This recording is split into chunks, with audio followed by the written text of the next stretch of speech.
Pak, selamat berjumpa lagi dalam program Ngobras, yaitu ngobrol serius tapi santai. Kali ini saya ada di Desa Sinangpanon, Kecamatan Banjaran, Kabupaten Bandung. Kebetulan saya bersama Bapak PJS Kepala Desa Sinangpanon. Assalamualaikum Bapak. Assalamualaikum. Nah, inilah figur salah satu PJS Kepala Desa Sinangpanon yang mana semangat muda, semangat rajin sekali untuk berinovasi di Desa Sinangpanon. Pak, dengan Bapak siapa, Pak? Ahmad Kusnadi. Ahmad Kusnadi. Pak, untuk dana desa nih tahun anggaran 2025 ya, tahap 1 ya? Tahap 1. Untuk fisik apa aja, Pak? Untuk fisiknya di tahap 1 kita ada pengocoran jalan kurang lebih 260 meter Betul. kali 3 meter lebar. Betul. Dan ketinggian 15 cm. Mm-hmm. Ada TPT juga Pak di 4 RW di Sinangpanon. Dan untuk tahap berikutnya nanti kita menuju tahap 2. Kalau untuk jalan tadi, Pak, panjangnya berapa, Pak? 260 meter. Kalau lebarnya berapa? Lebarnya 3 meter dan tingginya 12 cm. Di RW mana itu, Pak? Itu di RW 14. Kalau TPT tadi kan ada 4 titik, Pak ya? Ya. Itu rata-rata ini tingginya berapa tuh, Pak? Tingginya beda-beda Pak. Ada yang 1,5 meter, ada yang 1 meter, bahkan ada yang lebih tinggi hampir lebih dari 2 meter. Kenapa itu, Pak? Itu kebetulan ada lahan umum masjid dan perkampungan di bawah, jalannya di atas sudah kita cor dengan desa gitu ya. Cuma itu kan akhirnya diterkikis jadi pada retak akhirnya kita. Bagus sekali nih caranya mungkin untuk menahan erosi ya. Erosi, Pak. Jadi ini sangat cerdik sekali nih Pak, pejabat ini sangat perlu dicontoh nih. Pak, tadi fisik ya, kalau untuk ketahanan pangan apa nih Pak di sini? Untuk ketahanan pangan kemarin kita udah melaksanakan revitalisasi pengurus BUMDes. Dan kenapa kita revitalisasi dulu? Karena saya ingin pengurus BUMDes ini benar-benar melaksanakan amanat dari pemerintah. Betul. Termasuk amanat Pak Bupati kita, Pak Bupati Kabupaten Bandung, Pak Dr. Donald Iya, betul. Terus juga bahkan ini menjadi amanat Pak Presiden juga. Betul. Dengan program ketahanan pangan 20% dari dana desa. Betul. Dan kalau kita hitung-hitung itu hampir 305 juta, akhirnya itu kan harus jalan. Harus jalan. Jangan sampai jadi monumen lah, jadi sejarah hukum karena yang dulu lain Pak ya. Ceritanya soal cerita lain. Lain, BUMDes ke mana aja. Pak, itu bergerak di penjualan apa?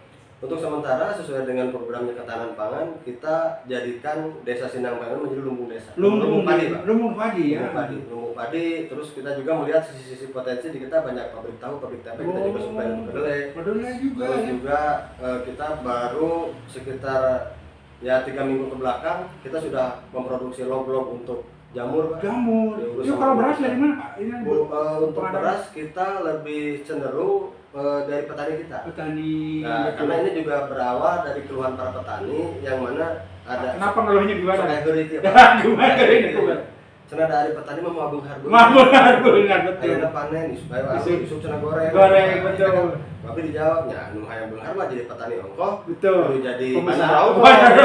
Karena kita berpikir bagaimana mereka juga bisa bertani dan menjadi bahan. Betul, menjadi bahan. Nah, kebetulan keluhannya itu para warga masyarakat petani itu mereka sebelum panen pun si padi yang akan dipanen nanti itu mesti dipepetkan ke batu. Karunya Pak. Untuk itu kita dengan BUMDes sepakat dengan para petani sudah kita kumpulkan sesuai sama Pak Camat juga di sini Pak Kasta Biduna.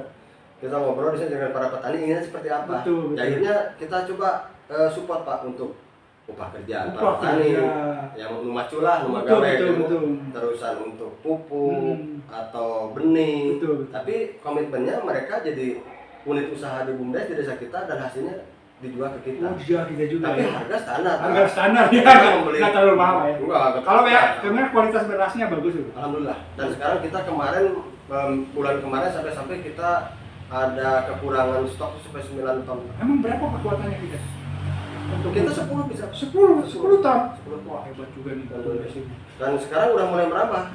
Wilayah-wilayah petani yang lain juga pada gabung kita dan akhirnya Sinangpanon walaupun ya sawahnya agak sedikit kurang, tapi insya Allah panen maaf kurang kubeas gitu. Pak, tadi mau jamu, kalau jamu dari mana? Kalau jamu juga kita sama, kita membuat unit usaha baru, unit usaha di BUMDes dan Karang Taruna Desa kita mulai coba mereka untuk bergerak di situ. Dan untuk bulan depan di bulan Agustus ini kita sudah ngobrol sama Pak Ketua RW. Kita ingin nanti Pak Ketua RW itu minimal kita bagi dengan 2000 log, Pak. 2000 log itu atau jamur. Nanti mereka panen, mereka urus, mereka panen, mereka juga nanti punya kas sendiri dan Pak Ketua RW pun jadi pengusaha di rumahnya sendiri. Pengusaha lagi. produk apa hasil panennya itu kita tampung juga. Tampung lagi. Karena pasar udah nunggu Pak. Wow, pasar Pasar pasti. sudah nunggu. Tadi kan ada beras, jamur apa lagi Pak? Jamur terus udah juga di RW 18 kita kemarin udah mulai ke itu Pak, bawang goreng. Bawang goreng. Bawang goreng. Itu kalau ini dari mana bibitnya? Dari Bawangnya kita beli juga dari luar, tapi kita olah di sini, kita jadikan ini dan kita kemas di sini. Pemasarannya kemana?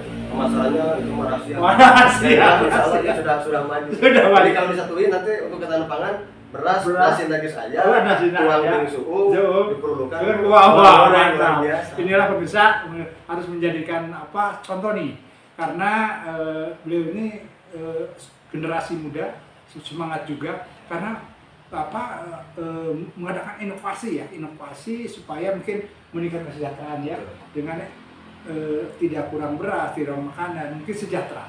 Pak, tadi kan ketahanan Pak, saya menanya ini untuk non fisik Pak, kayak BLT, PMT dan stunting. Untuk BLT berapa KPM? 63. 63 KPM. Kalau PMT ini sudah berjalan. Terus satu lagi apa? Stunting nih, gimana? Sudah jalan? Stunting udah. Dan untuk stunting kita kerjasama dengan berbagai pihak Pak. Betul. Karena prinsip saya itu gini, stunting malah mau terjadi stunting mau bisa diubah. Wah betul itu Pak. Akhirnya kita hanya berpikir bukan apa merubah pola pikirnya, bagaimana angka stunting tidak bertambah. Betul. Nah, kalau kita lihat ternyata stunting itu bisa terjadi kalau satu pernikahan di bawah umur.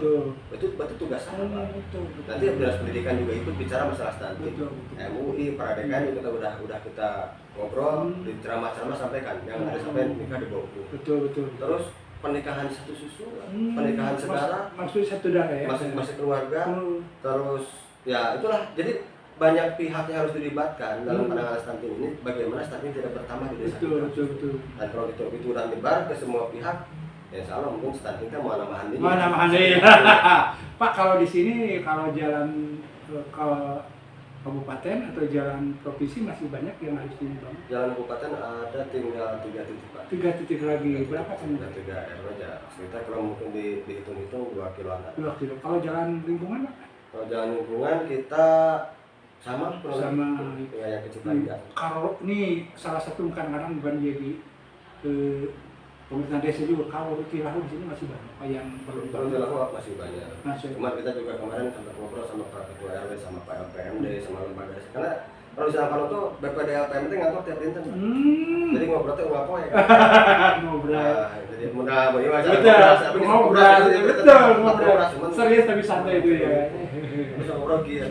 Kemudian iman ini di iman nomora sarua pada Yongko rumahnya berapa rusak, mana udah dihilakeun. Coba masyarakat teh ini heula salah anak kumaha kana. Harusnya gitu. Kan mesti diomelin teh pakai cicing, pakai moyang, pakai motor gitu warisan. Aduh emang. Kalau orang kan emang kan panjang kena halal. Nama rezeki gitu nama. Iya betul.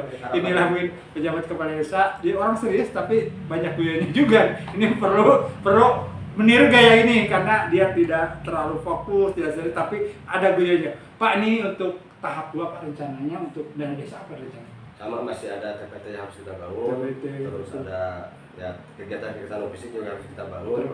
Cuma untuk kegiatan fisik kita itu lebih cenderung karena sekarang negara kita dan Pak Presiden juga, Pak Bupati, Pak Gubernur juga sama. Itu kan ketahanan pangan ditamakan. Tapi masih itu ya tadi akhirnya kita berpikir gini Pak, gimana desa itu menjadi satu tempat atau satu wilayah anu bisa langsung masuk ke serangan. Makanya tadi saya ngomong di Bumdes ya ketahanan pangan jadi bagi para ketua RW dan sebagainya, mereka penjadi pengusaha akhirnya bisa hidup. Betul. Termasuk kegiatan fisik yang kita canangkan dari tahap kedua, yaitu kita rencana dengan masyarakat juga sudah kita mulai rembuk kemarin di tiap wilayah di beberapa RW. Saya tuh lebih cenderung menjadi skala prioritas itu jalan atau gang atau TPT atau apapun itu yang bisa meningkatkan perekonomian Pak. Contoh gini, nah jalan itu dibangun, Pak itu mah kayak makades. Nah, itu kayaknya kayak pejabat. Nah itu saya nggak cenderung di situ Pak. Betul. Lebih ada nyen jalan di arusan ke tengah sawah, yang jalan. Kenapa? Karena kemarin keluar para petani udah kontur jalannya kan juga sulit. lamun panen teh ditanggung Pak. Mereka tuh butuh buat bayar upah juga mahal. Betul. Kalau jalannya kita cor, Betul. mudahnya jadi murah dan bisa Betul. naik motor, Betul. bisa pakai roda. Hanya Memperlancar. penghasilan mereka pun akan lebih Pak. Inilah calon pemimpin generasi bangsa Amin. yang penuh inovasi ini. Pak, mungkin karena kita tidak lepas dari bantuan pemerintah Pak, baik pusat, provinsi dan kabupaten. Apa yang diharapkan untuk memajukan Desa Panon yang butuh bantuan dari pemerintah? Apa yang diharapkan sekali Pak? Yang saya harapkan sekali justru untuk peningkatan ekonomi masyarakat. Ekonomi masyarakat. Jadi kemarin saya hasil survei ya, ngobrol dengan warga masyarakat waktu Idul Fitri. Ternyata banyak warga kita yang bekerja keluar Pak. Yang bekerja ke Tangerang, ke Jakarta, di Kota Bandung, bahkan ada yang keluar negeri Pak. Pas Lebaran dia pulang bawa duit itu ke Aduh. Jadi sayang Jadi Pak. TKW bukan? Ada, betul. tapi sayang Pak, ternyata uang yang dibawa mereka puluhan juta ke kita itu tetangga mata kebagian. Oh. Lain dulu. Tanya. Tanya, kemana duitnya? Ternyata begitu mereka bawa uang pulang mudik, itu uang habisnya di kota Pak. Pakai belanja baju di kota, senang-senang di kota, hiburan di kota, beli cemilan di kota. Nah, akhirnya saya berpikir bagaimana ini Desa Sindang Panon bisa muter ke duit minimal seminggu atau sebulan lah. Seminggu di lingkungan. Ya, artinya membeli baju ke tetangga. Tetangga berdagang baju, baru kabatian. Bati bisa beli barang-barang kasih ecek. Betul. Jadi kan pakai payu kabatian. Betul. Itu Pak. Ya, jadi kita putarkan nanti bagaimana uang sebelum pergi keluar, muter dulu di desa Sindang Panon. Nah, harapan saya nanti dari anggaran-anggaran pemerintah yang alhamdulillah sampai sekarang hanya di pemerintah sangat luar biasa. Ini bisa menjadikan modal. Ya. Jangan sampai datang bantuan habis tapi menjadi satu modal hingga bahkan kemarin ke KPM BLT saya ngomong ibu-ibu bapak-bapak mana anu marah miskin ngacu mereka nggak mau miskin tapi menerima saya sebagai KPM. Nah tapi kan dia BLT dana desa untuk masyarakat yang miskin. Betul. Ini waktu orang terus gimana? Tahun harapan sudah sini gitu gimana? Ya susah lihat betul. Ya tahun harapan iya ibu-ibu ulah sampaikan kemenang BLT dari siapa abdi mau mampu. Nah akhirnya kan mereka tidak berubah. Nah saya targetkan ibu-ibu bapak-bapak yang menerima BLT sebagai KPM tahun ini tahun harapan bisa menerima dia betul. Jadi uang yang mereka terima dari BLT sok mah atuh dipakai modal, jangan dikonsumsi, dihabiskan atau pakai apa hanya waktu beberapa hari. Nah itu yang diharapkan tuh bagaimana nanti bantuan dari pemerintah bisa membangkitkan ekonomi masyarakat Bung Harma dari desa itu itulah taruhannya Pak. Terakhir Pak, kan ini kan dengan adanya bantuan dari pemerintah pusat, provinsi, mungkin ucapan terima kasih Pak, silakan. Saya sebagai pejabat kepada Desa Sindang Panon mengucapkan terima kasih sebesar-besarnya terutama kepada Bapak Bupati Bandung, Bapak Dr. Haji Redang Supriyatna, yang mana juga menurunkan beberapa kegiatan, beberapa program ke desa kami, dan alhamdulillah sudah kami serap, kami laksanakan, kami insya Allah pertanggungjawabkan, dan itu insya Allah menjadi maslahat buat masyarakat di Desa Sindang Panon. Ada Bapak Gubernur juga, Bapak Aing program bantuan bandungnya atau banpropnya juga yang sekarang sedang diolah kita akan usulkan, dan kepada pemerintah pusat, Bapak Presiden, termasuk Bapak Ibu Menteri terkait. Alhamdulillah sekarang desa itu menjadi menjadi titik kegiatan dari pemerintah pusat ataupun daerah sentral. Tinggal kita hanya mempersiapkan masyarakat kita untuk bisa menjalankan konsep tersebut. Karena kata orang bijak, terlalu banyak orang yang pintar di dunia ini karena mereka orang yang menciptakan konsep. Tapi hanya sedikit orang yang sukses di dunia ini karena orang sukses adalah orang yang bisa menjalankan konsep. Kami berharap bantuan-bantuan dari pemerintah diterima oleh masyarakat kami dan masyarakat kami menjadi masyarakat yang sukses. Wah, berarti konsep yang sangat ini perlu dicontoh oleh semua karena ini berbagai ide dan inovasi ini sangat mendukung sekali dan dia tuh katanya mengucapkan terima kasih nih kepada pemerintah semua yang mana telah memberikan bantu berbagai bantuan. Insya Allah punya dengan bantuan itu bisa dimanfaatkan dengan baik sehingga mungkin bisa meningkatkan. Terima kasih Pak Ades atas waktunya. Pemirsa, cukup sekian ngobras dari Desa Sindang Panon, Kecamatan Banjaran, Kabupaten Bandung. Kita jumpa lagi di waktu dan kesempatan. Terima kasih Pak Ades. Assalamualaikum warahmatullahi wabarakatuh. Assalamualaikum.